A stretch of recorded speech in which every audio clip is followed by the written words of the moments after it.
కొత్త ఉదయంలో సరికొత్త ఆశలతో మరొక రోజులోకి మనందరికీ స్వాగతం అండి. హాయ్ అండి. అందరికీ నమస్కారం. Welcome to talks with me.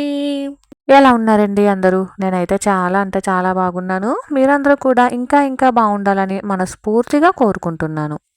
డబ్బుల్ని తక్కువ సంపాదించే వారికన్నా తక్కువ పొదుపు చేసే వాళ్ళకే ఆర్థిక ఇబ్బందులు ఎక్కువగా వస్తాయంటండి. మనం డబ్బులు తక్కువ సంపాదిస్తున్నామా ఎక్కువ సంపాదిస్తున్నామా అనేది పక్కన పెడితే ప్రతి రూపాయి కూడా ఎక్కడ ఖర్చు పెడుతున్నాము ఎక్కడ ఆదా చేస్తున్నాము అనేది మనకి ఖచ్చితంగా తెలియాల్సి ఉంటుందండి. అలా తెలిసినప్పుడే సేవింగ్స్ని ఇంకా ఎక్కువ ఏ విధంగా చేయొచ్చు అనేది కూడా తెలుస్తుంది. కాబట్టి ప్రతి ఒక్కళ్ళు కూడా వాళ్ళు వచ్చిన బడ్జెట్ తక్కువ ఎక్కువ అనేది పక్కన పెడితే ఎవరికి ఎంత మనీ వచ్చినా సరే ఒక చిన్న బడ్జెట్ ప్లాన్ అనేది కంపల్సరీ వేసుకోవాలండి. ఆల్రెడీ మన వీడియోస్లో 7,000 నుంచి 45,000 వరకు కూడా బడ్జెట్ ప్లాన్స్ ఉన్నాయి. ఎవరికైనా అవసరం ఉంది అంటే ఒకసారి చెక్ చేసేయండి. ఇప్పుడు మా ఇంటి బడ్జెట్ ప్లాన్ నేను ఏ విధంగా వేసుకున్నాను అనేది ఒక ఐడియా రూపంలో మీ అందరితో పాటు షేర్ చేద్దాం అనుకుంటున్నాను. వీడియోస్ కానీ బాగున్నాయి, మీ అందరికీ నచ్చుతున్నాయి, ఎంతో కొంత ఉపయోగకరంగా ఉన్నాయి అనుకుంటే సబ్స్క్రైబ్ చేసుకుని సపోర్ట్ చేయండి. అలానే ఒక చిన్న లైక్ ఇచ్చి వీడియోని ముందుకు తీసుకెళ్ళండి. మీ విలువైనటువంటి సజెషన్స్ని కామెంట్ సెక్షన్లో నాకు తెలియజేయండి. ఎవరికైనా మనీ పరంగా అవసరం ఉన్నాయి అనుకుంటే ఈ వీడియోస్ని షేర్ కూడా చేయండి. మనం డబ్బుల పరంగా హెల్ప్ చేయలేకపోవచ్చు, కనీసం డబ్బుల్ని ఏ విధంగా సేవ్ చేసుకోవాలి అనే విషయాన్ని వాళ్ళకి తెలియజేసినట్లయితే మన వల్ల కనీసం ₹1 దాచుకోగలిగినది కూడా చాలా హ్యాపీయేనండి. ఇక ఆలస్యం కాకుండా మన టాపిక్లోకి అయితే వెళ్ళిపోదాము. ఫస్ట్లో బడ్జెట్ అనేది నేను కూడా రాసుకునేదాన్నండి. ఇంక ఇప్పుడు రాసుకొని అవసరం లేదు, మ్యాక్సిమం గుర్తుంటుంది. ఫస్ట్ అయితే కంపల్సరీ 1-2 తారీఖుల్లో లేదా 5వ తారీఖు లోపు ఇచ్చేసేవైతే నేను బడ్జెట్ కింద వేసుకుంటున్నాను. అందులో ఫస్ట్ది పాలదండి. పాలది ఆల్రెడీ పక్కన పెట్టేశాను. ఇక రెండవది గ్యాస్దండి. లాస్ట్ మంత్ నేను గ్యాస్కి తీయలేదు, ఈ నెల అయితే తీసాను. మాకు గ్యాస్ 2 నెలలు ఖచ్చితంగా వస్తుందండి. అందుకని ఈ నెల కంపల్సరీ గ్యాస్ వేయించాలని తీసాను. ఇక ఇవి వచ్చేసి గ్రాసరీస్కి అండి, కిరాణా సామాన్కి అని చెప్పి తీసాను. పప్పులు, ఉప్పులు, పసుపు, కారం, నూనె ఇలాంటివి ఆల్రెడీ మేము సంవత్సరానికి నిలవకి ఒకసారే వేయించుకుంటామండి. అవి కాకుండా మనకి ఇంకా గ్రాసరీస్ చిన్న చిన్నవి అవసరం అవుతాయి కాబట్టి వాటికని తీసానండి. ఇక ఇవి వచ్చేసి నాన్ వెజ్కి అండి. నాన్ వెజ్కి ఈ నెలలో తక్కువే తీస్తున్నాను. ఎందుకంటే నవరాత్రులు కాబట్టి నవరాత్రుల్లో మేము నాన్ వెజ్ అయితే తీసుకోము. అమ్మమ్మ వాళ్ళు గుళ్ళో పూజ రాయిస్తారండి. అందుకని మేము ఈ 10 రోజులు కూడా నాన్ వెజ్ అయితే తీసుకోము. ఇక తర్వాత వచ్చేసి పువ్వులకి అలానే ఫ్రూట్స్కినండి.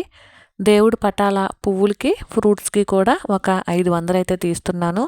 ఈ నెల ఇవి కూడా తక్కువే తీస్తున్నానండి. ఎందుకంటే హాలిడేస్ కాబట్టి వెళ్తే అమ్మమ్మ వాళ్ళ ఇంటికి వెళ్దాము అన్న ఉద్దేశంతో తక్కువే తీస్తున్నాను. అలానే కూరగాయలకు కూడా తక్కువే తీస్తున్నానండి. ఇక్కడ నేను వీటికి తక్కువ తీసినా మనకి మళ్ళా ట్రైన్ ఛార్జెస్ కానీ బస్ ఛార్జెస్ కానీ వాటికి కంపల్సరీ అవుతాయి కాబట్టి వీటి వరకు తక్కువ తీస్తున్నానండి. ఇక ఈ 200 వచ్చేసి ఆకుకూరలకైతే తీస్తున్నానండి. ప్రతిదీ కూడా ఇలాగే మనం చిన్న చిన్నదైనా సరే బడ్జెట్ ప్లాన్లో వేసుకుంటే మనకి ఎక్కడ ఖర్చు అవుతుంది అనేది ఈజీగా తెలుస్తుందన్నమాట. మేమైతే దసరాకి కొత్త బట్టలు అవి ఏమీ తీసుకోమండి. ఇక ఇవి వచ్చేసి బట్టలకి ఎప్పుడు ఒక 500 తీస్తూ ఉంటాను అని చెప్పేసి అంటాను కదా, వాటికన్నమాట అండి.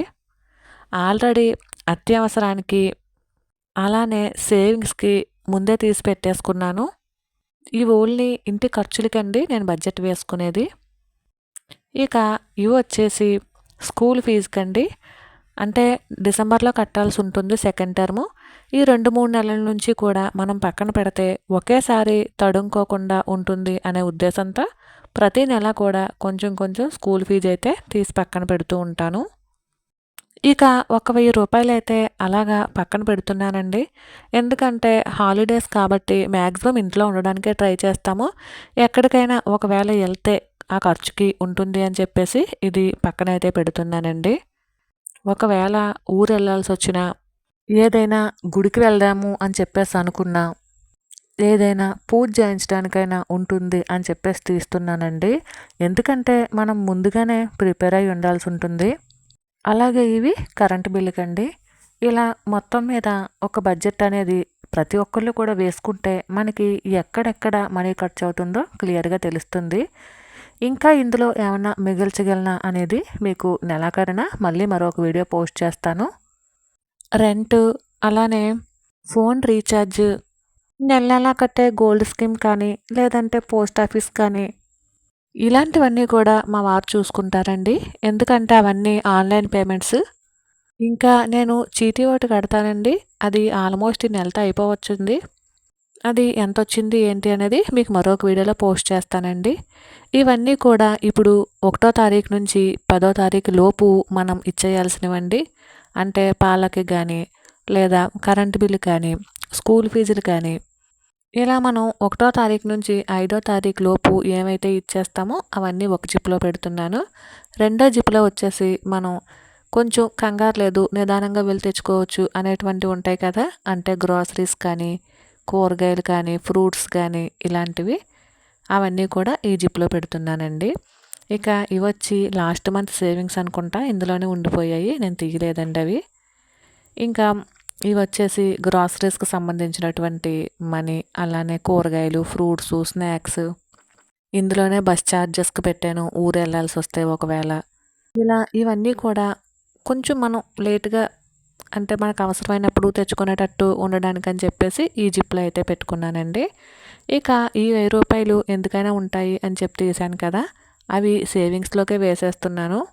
మ్యాక్సిమము వాడకుండా ఉండడానికే ట్రై చేస్తానండి. అంటే హాలిడేస్ కాబట్టి గమ్మున బయటికి ఎక్కడికైనా వెళ్ళినా ఉంటాయి అని చెప్పేసి ఇవి దాస్తున్నానండి.